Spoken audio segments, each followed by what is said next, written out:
তারা অনেক জ্ঞানপাপী হতে পারেন, অনেক রেফারেন্স জানেন।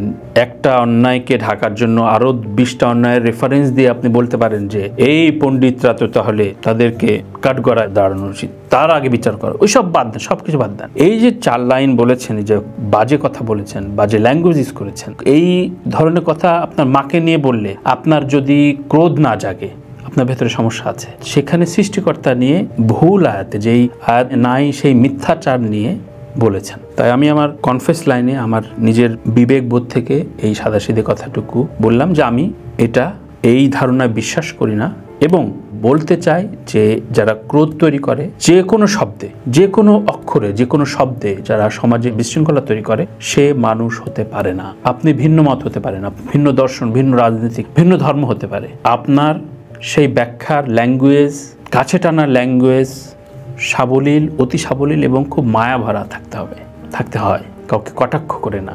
কোনো ভুল ব্যাখ্যা মানে আপনার ভেতরে শয়তানি আছে। সবাই ভালো থাকবেন, ক্ষমা করবেন।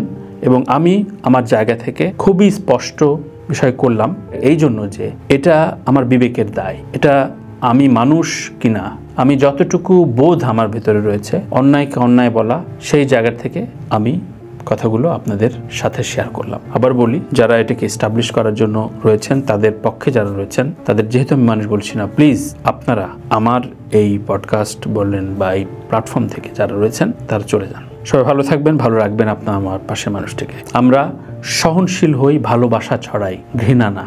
এই যে 3-4 লাইন আমি প্রত্যেকটা শো কন্টেন্টে শেষে যে বলি, খুব মিন করে বলি ভাই।